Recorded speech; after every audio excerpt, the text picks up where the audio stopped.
Oh, hi everybody, I'm Miss Cortez, and today we're going to be talking about getting organized. Being a sixth grader can seem really overwhelming, and with 8 classes plus advisory, who wouldn't be overwhelmed and confused? So today I'm going to give you a couple of tips on how you can get more organized. Come a little closer and let me show you what we're talking about. So the first thing that you want to do is make sure that you get all of your supplies. Hopefully everyone got their supply list and you were able to pick up everything you needed.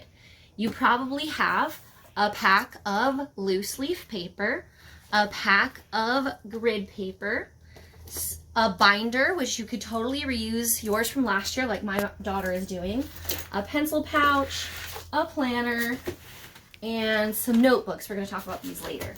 So you have all your supplies. The first thing that I want you to do is start by organizing your binder. This binder is going to be like your go-to catch-all place for all 8 of your classes. So the first thing that you want to do is open up your binder. You can see my daughter has leftover paper from last year. We're going to go ahead and just leave that in here. The next thing that we're going to do is we are going to add her tab dividers. These are going to come in really handy so that you can organize all of your classes easily and they're all in one place so that you just have to flip a tab and you know right where your math homework is if you have written homework, or where your notes for language and lit are. And if you get a pack of tab dividers, a lot of them come in an 8-pack already. You literally just need to take them out of the package and pop them right in.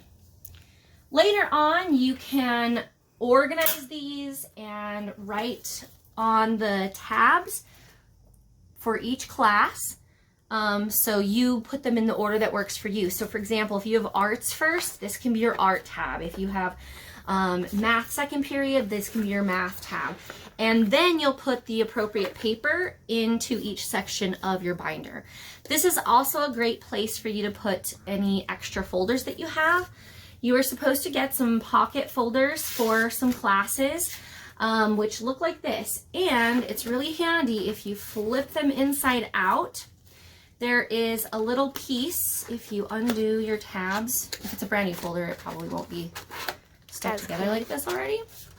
But there's a piece already with holes that you can attach right into your binder. So if you need a folder for that class, you can pop this easily into your binder just like that. A couple of your classes, your teachers, when we go back to face-to-face, might ask for these folders to stay in class, to be your class working folder. But for now, you can put a couple of them in your binder or just set them off to the side. Okay.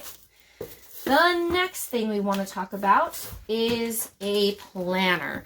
This is really important. You can get an individual planner like this, or you can print off weekly plan sheets that go in the front of your binder, and that can serve as a guide for you as well. It's really important for you to keep a planner.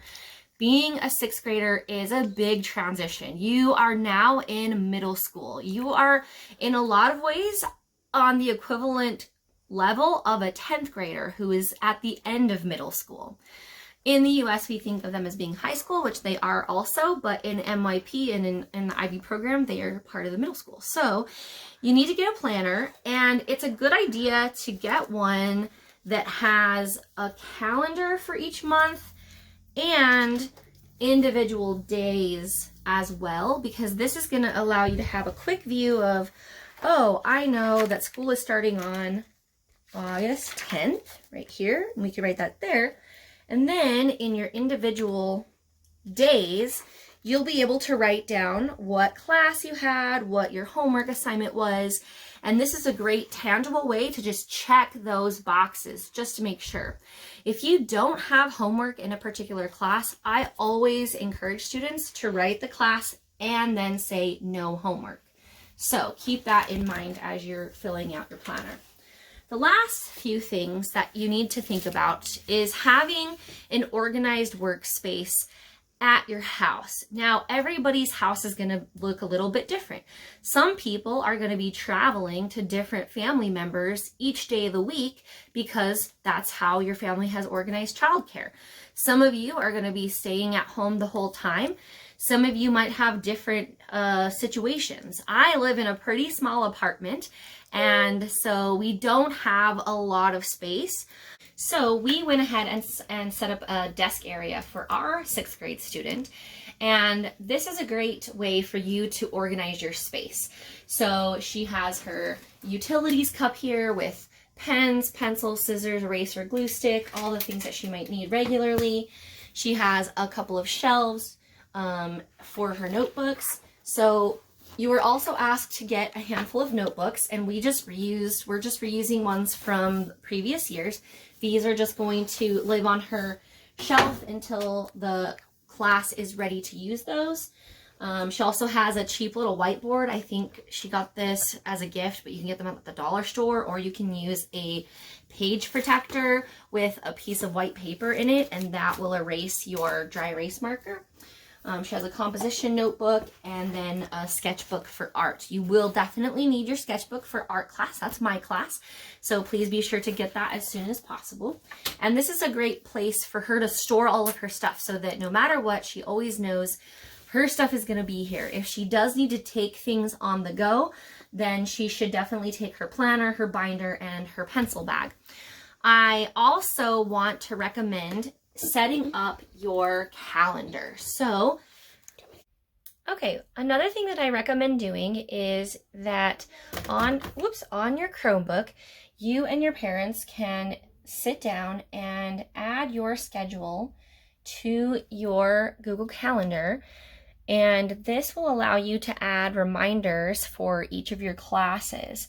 So for example, if you have math first period, you can add the class and the time period there, and that'll give you a little reminder. That way, you'll always have extra reminders for all of the classes that you have during the week, especially now when we have so much craziness happening and it feels really overwhelming. So we've covered a couple of things today. We have talked about getting our binders organized, getting our learning space organized, and then getting our Google Calendar organized.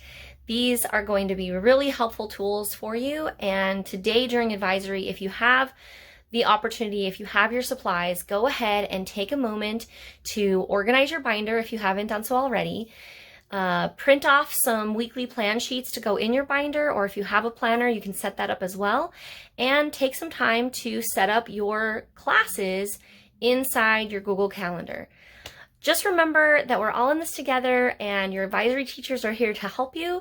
So don't fret and enjoy your time here at Sage.